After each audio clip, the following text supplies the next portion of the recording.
Welcome my dear students. Let us we are going to discuss about phase difference and path difference. The phase is the angular position of a vibration. Phase அப்படின்றது என்னன்னு சொல்கிறாங்க அப்படின்னா வைப்ரேஷனோட angular position அப்படின்றாங்க.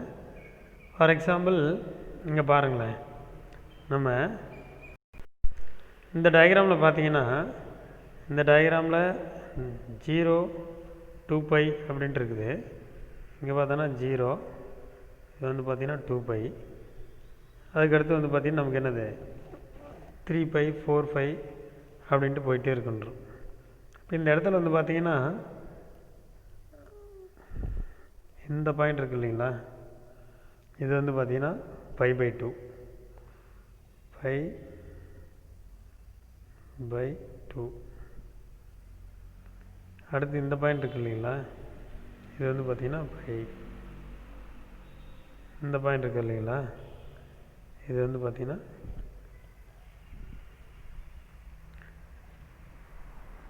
3 by by 2. அப்புறம் இந்த point தான் வந்து பார்த்தோன்னா நமக்கு தெரியும் 2 பை அப்படின்ட்டு இந்த பாயிண்ட் நம்ம போட்டுக்கணும். ஸோ இங்கே பாருங்கள் 5 பை 2 5 3 பை பை 2 2 பை. இப்போ இதுதான் angular position of the vibration அப்படின்றோம். இதை தான் ஃபேஸ் அப்படின்னு நம்ம சொல்கிறோம். அடுத்தது பாத் அப்படின்றாங்க. அப்படின்னா என்ன சார் அப்படின்னா, இதிலே பாருங்கள், இங்கே லேம்டா அப்படின்ட்டு ஒன்று நீங்கள் பார்க்குறீங்கன்னு நினைக்கிறேன். லேம்டான்ட்டு ஒன்று பார்க்குறீங்களா, இங்கே பாருங்கள், இதுதான் லேம்டா.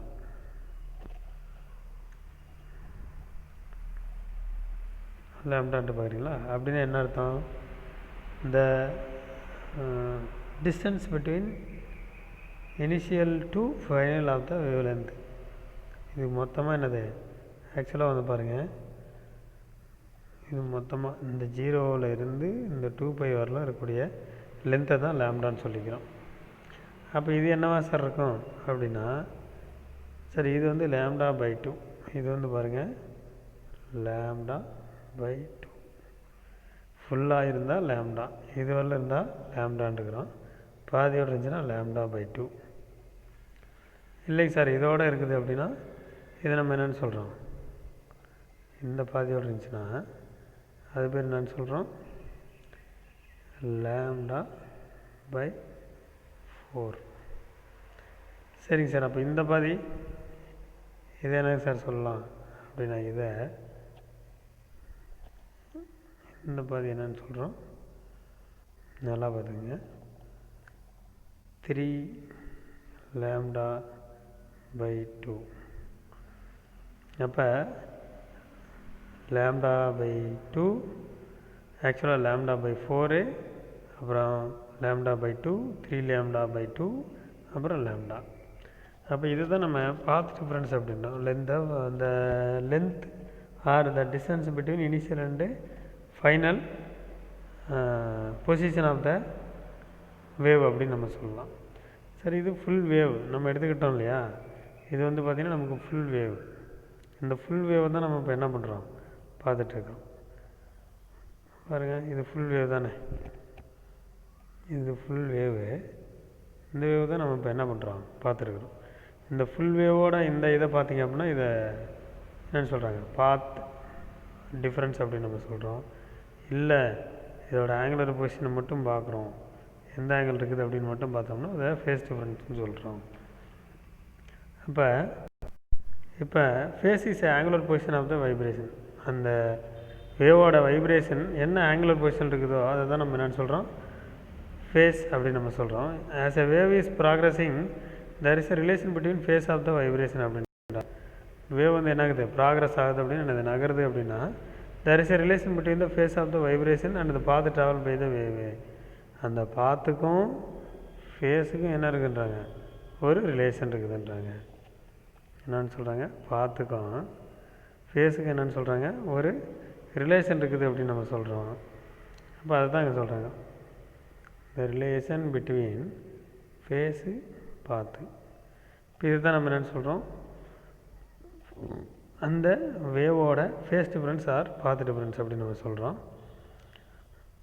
அதுங்க பாருங்கள், இன் a path of the wave, one wave length lambda correspond to the phase angle of 2 pi.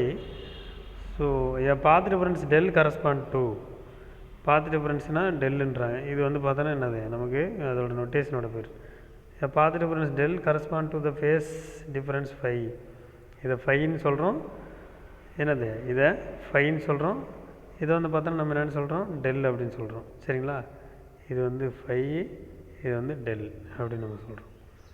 So இதுக்கு ஒரு ஈக்குவேஷன் என்னது, பாத் டிஃப்ரென்ஸ் அல்லது ஃபேஸ் டிஃப்ரென்ஸ் கண்டுபிடிக்கிறதுக்கு என்ன சார் அப்படின்னு பார்த்தோம்னா, தட் இஸ் என்னென்னு சொல்கிறாங்க, del is equal to lambda divided by 2 pi into phi a or phi is equal to 2 pi divided by lambda into del அப்படின்னு நம்ம எழுதுகிறோம்.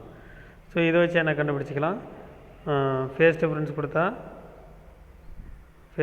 கொடுத்தா பாத் டிஃப்ரென்ஸ் கண்டுபிடிச்சிக்கலாம். சார் இது ஃபேஸ் டிஃப்ரென்ஸ் கொடுத்தா பாத் டிஃப்ரென்ஸ் கண்டுபிடிச்சிக்கலாம், அல்லது பாத் டிஃப்ரென்ஸ் கொடுத்தாங்கன்னா ஃபேஸ் டிஃப்ரென்ஸ் கண்டுபிடிச்சிக்கலாம். சப்போஸ் இதே வந்து பார்த்திங்கன்னா கன்ஸ்ட்ரக்டிவ் இன்டர்ஃபரன்ஸாக இருந்துச்சுன்னா ஃபேஸ் வந்து என்னென்னமா சார் மாறும் அப்படின்னு பார்த்தோன்னா, கன்ஸ்ட்ரக்டிவ் இன்டர்ஃபரன்ஸாக இருந்துச்சுன்னா ஃபேஸோட இது வந்து பார்த்திங்கன்னா பை 2 பை 4 பை அந்த மாதிரி நமக்கு மாறுன்றாங்க. சப்போஸ் அதே பாத் டிஃப்ரென்ஸ் வந்து பார்த்திங்கன்னா நமக்கு என்னவா மாறும், டெல்லே என்னன்னு சொல்கிறோம், டெல்லே 0 லேம்டா 2 லேம்டா அந்த மாதிரி மாறும் அப்படின்றாங்க. சரிங்க சார், இது டிஸ்ட்ரக்டிவாக இருந்துச்சு அப்படின்னா என்ன சார் அப்படின்னு பார்க்கணும். அப்போ ஃபைனலாக வந்து பார்த்திங்கன்னா நமக்கு கன்ஸ்ட்ரக்டிவ் இன்டர்ஃபரன்ஸுக்கு path difference del equal to n lambda தான். இதில் என்னோட வேல்யூ 0 1 2 3 இருக்கலாம். அதே நமக்கு எதாக இருந்துச்சு அப்படின்னு பார்த்தீங்கன்னா டிஸ்ட்ரக்டிவ் இன்டர்ஃபரன்ஸாக இருந்துச்சுன்னா ஃபையோட வேல்யூ 0, அதாவது pi 3 pi 5 pi 7 pi 9 pi 11 pi அப்படின்னு மாறுது. பாத் டிஃப்ரென்ஸ் வந்து பார்த்திங்கன்னா நமக்கு என்னன்றாங்க, lambda by 2 3 lambda by 2 5 lambda by 2 7 lambda by 2ன்னு வருது. ஃபைனலாக நமக்கு வந்து பார்த்திங்கன்னா இதோட ஈக்குவேஷன் பாத் டிஃப்ரென்ஸோட ஈக்குவேஷன் வந்து பார்த்தோன்னா நமக்கு என்ன ஆகுதுன்றாங்க, இப்படி கிடைக்குதுன்றோம், del equal to 2n minus 1 lambda by 2 அப்படின்றது. இதுக்கும் பாருங்கள் டிஃப்ரென்ஸு, இது வந்து கன்ஸ்ட்ரக்டிவ், இது வந்து என்னது டிஸ்ட்ரக்டிவ். ஸோ ரெண்டுக்கும் டிஃப்ரென்ஸ் வந்து பார்த்திங்கன்னா அதில் n லேம்டா, இதில் 2n மைனஸ் 1 லேம்டா பை 2 அப்படின்றாங்க. நெக்ஸ்ட்டு கொஹரண்ட் சோர்சஸ் அப்படின்னு நம்ம சொல்கிறோம். So what is mean by coherent sources? Sir அந்த கொஹிரண்ட் அப்படின்ட்டு ஒரு வார்த்தை வருது பாருங்கள். இந்த கொஹிரண்ட்ன்ற வார்த்தையே வந்து அருமையான வார்த்தை. கொஹிரண்ட் அப்படின்னு என்னது, ஒரே பண்புடைய அப்படின்னு அர்த்தம். அப்போ ஒரே பண்புடைய சோர்சஸ் அப்படின்னா இதில் நமக்கு மீனிங் தெரியுதுங்களா, பார்ப்போம் வாங்க. So 2 light sources are said to be coherent if they produce waves which are same phase. என்னன்னு சொல்கிறாங்க, 2 சோர்சஸ் இருந்துச்சு அப்படின்னா அந்த சோர்சஸ்ஸு நமக்கு என்னன்னு சொல்கிறாங்க, ப்ரொடியூஸ் வேவ்ஸ் அப்படின்றாங்க. வேவ் ப்ரொடியூஸ் பண்ணுது. அப்படி ப்ரொடியூஸ் பண்ணுற வேவ் வந்து பார்த்தோம்னா நமக்கு என்னவாக இருக்குன்றாங்க, same phase or constant phase difference, same frequency or wave length இப்படி இருந்துச்சு அப்படின்னா இதுதான் சேம் ஆம்ப்ளிடியூட். இது 3 இருக்கும், ஃபேஸு ஃப்ரீக்வன்சி ஆம்ப்ளிடியூட் 3ம் சேமாக இருந்துச்சு அப்படின்னா இதுதான் நம்ம என்னென்னு சொல்கிறோம், கோஹிரண்ட் சோர்சஸ் அப்படின்னு நம்ம சொல்கிறோம். என்னென்னு சொல்கிறோம், கோஹிரண்ட் சோர்சஸ் அப்படின்னு நம்ம சொல்கிறோம்.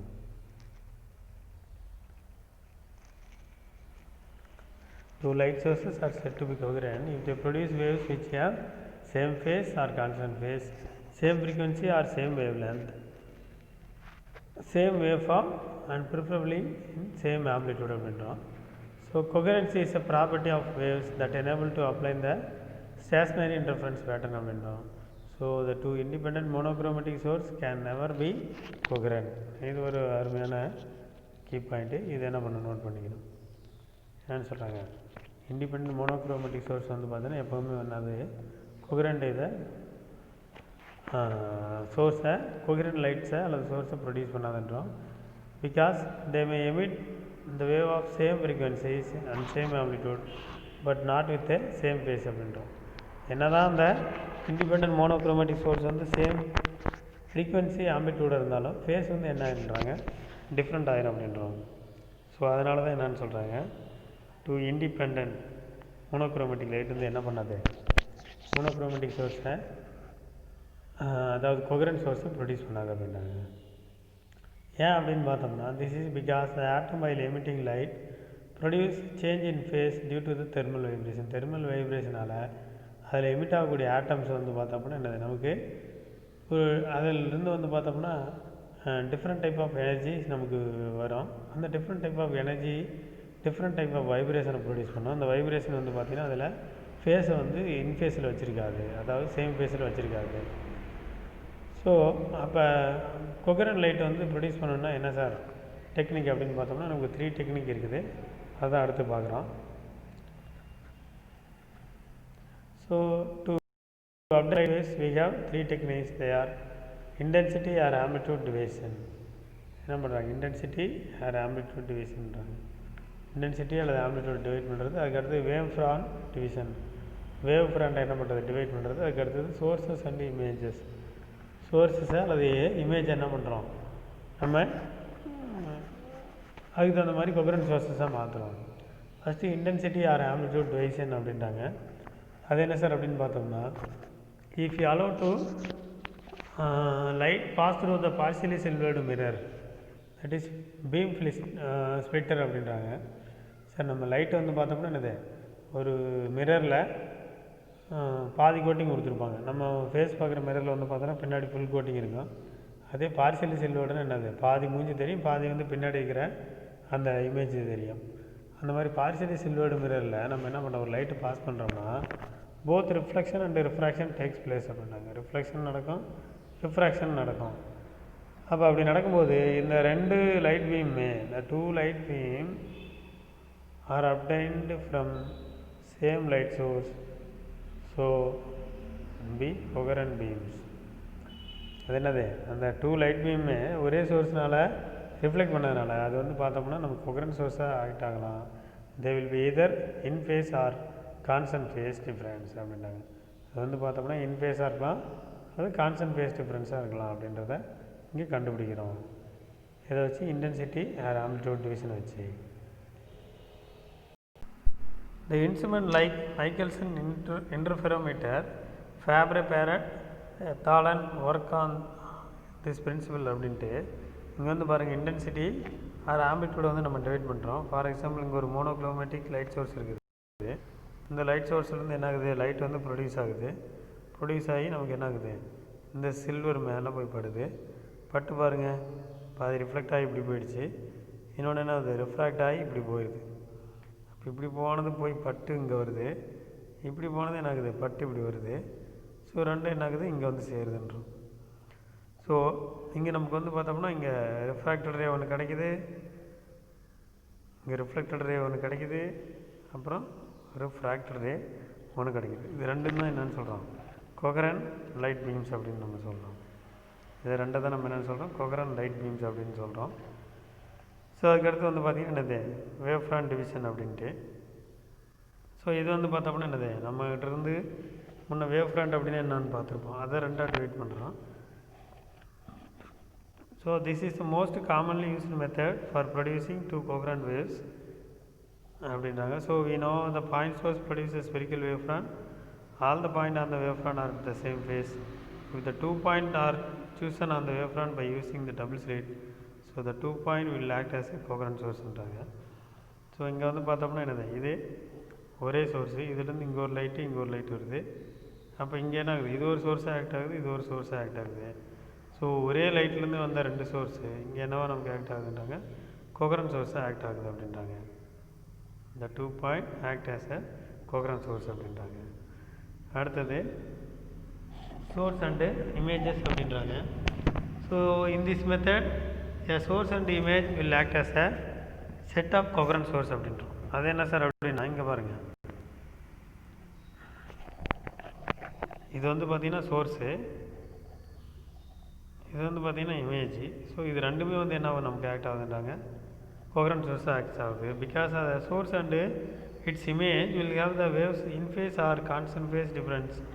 So the instrument funnels biprism uses two virtual sources as two coherent sources, and the instrument Lloyd's mirror use a source and its virtual image act as a two coherent sourcesன்றாங்க. So இது வந்து பார்த்திங்கன்னா பைப்ரிசம்னு சொல்லுவாங்க. இதை பைப்ரிசம்னு சொல்லுவாங்க.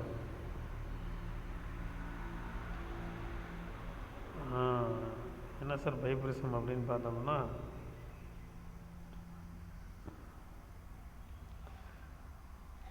Sir இதில் பாருங்கள், mirror அப்படின்னா நமக்கு பிரிசம்னா எப்படி இருந்திருக்கணும், பிரிசம்னா இப்படி தானே இருக்கணும். இப்படி இருந்தால் தான் என்னென்னு சொல்கிறோம், பிரிசம்ன்றோம். ஆனால் இங்கே பாருங்கள், இன்னொரு பிரிசமும் சேர்த்து இப்படி இருக்கும். ஸோ இது ஒரு பிரிசம், இது ஒரு பிரிசம். ஸோ பைப்ரிசம், ரெண்டு பிரிசம் இதில் இருக்கணும். இப்படி ரெண்டாக பிரிச்சிட்டிங்கன்னா இது ஒன்று, இது ரெண்டு, பைப்ரிசம் அப்படின்னு சொல்லலாம். ஸோ இந்த பைப்ரிசம் என்ன பண்ணுறோம், ஒரு சோர்ஸ் வழியாக பைப்ரிசத்தை ஒரு சோர்ஸ் எடுத்துகிட்டு பைப்ரிசம் வழியாக லைட் சோர்ஸ் அனுப்புகிறோம். ஸோ இது வந்து பார்த்திங்கன்னா நமக்கு என்ன ஆகுது, நமக்கு லைட்டை ரிஃப்ராக்ட் பண்ணுது. இங்கே ஒரு லைட் இப்படி வருது, இங்கே ஒரு லைட் இப்படி வருதுன்றாங்க. ரெண்டு இங்கே வந்து பார்த்திங்கன்னா இன்ஃபேஸில் இருக்குது. ஸோ நமக்கு இங்கே வந்து பார்த்தோம்னா பிரைட் ஃப்ரிஞ்சஸ் கிடைக்குது அப்படின்றோம். இங்கே இந்த ரீஜனில் பிரைட் ஃப்ரிஞ்சஸ் கிடைக்குது அப்படின்றோம்.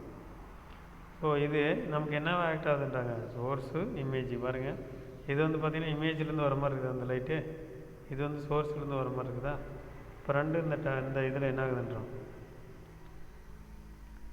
பாருங்கள், இங்கே சோர்ஸ்லேருந்து வர லைட்டும் இது, இமேஜ்லேருந்து வர லைட்டு இது, ரெண்டும் சேர்ந்து இந்த இடத்துல என்னத்தை உண்டு பண்ணிச்சு, பிரைட் ஃப்ரிஞ்சஸ் உண்டு பண்ணிச்சுன்றோம். ஸோ அப்போ இதை தான் நம்ம என்ன பண்ணுறாங்க, டூ கோகரண்ட் சோர்ஸஸாக யூஸ் பண்ணுறாங்க. அடுத்து இன்னொன்று வந்து பார்த்திங்கன்னா கீழே டயக்ராம் 6.56 பார்த்திங்க அப்படின்னா இங்கே லாய்ஸ் மிரர் அப்படின்றாங்க. இந்த லாய்ஸ் மிரர் வந்து பார்த்திங்கன்னா என்ன ஆகுது, நமக்கு சோர்ஸ் இங்கே இருக்குது, இந்த சோர்ஸ்லேருந்து வர லைட்டு இப்படி பட்டு என்ன ஆகுது, இப்படி போகுதுன்றோம். இங்கேருந்தே பட்டு ரிஃப்ளெக்ட் ஆகி வர லைட்டும் இங்கே தான் இருக்குது. ஸோ இந்த ரெண்டு லைட்டுமே வந்து என்ன ஆகுன்றோம், இந்த இடத்துல சூப்பர் இம்போஸ் ஆகுதுன்றாங்க. ஸோ இங்கே நமக்கு ஃப்ரிஞ்சஸ் வந்து ஃபார்ம் ஆகுது. ஸோ இப்படி போகிற லைட்டை நீங்கள் ரிவர்ஸில் எடுத்து பார்த்தீங்கன்னா எப்படி சார் இருக்கும் அப்படின்னா, இங்கே ஒரு சோர்ஸ் இருக்கிறதா தெரியும், ஆனால் ஆக்சுவலி அது வெர்ச்சுவல் இமேஜ் தான். ஸோ சோர்ஸும் வெர்ச்சுவல் இமேஜ் ரெண்டும் சேர்ந்து வந்து பார்த்தோம்னா நமக்கு இன்டர்ஃபரன்ஸ் உண்டு பண்ணுதுன்றாங்க. ஸோ இது ஒரு மெத்தட். இதை தான் நம்ம என்ன சொல்கிறோம், சோர்ஸ் அண்டு இமேஜஸ் அப்படின்றாங்க. Right, okay.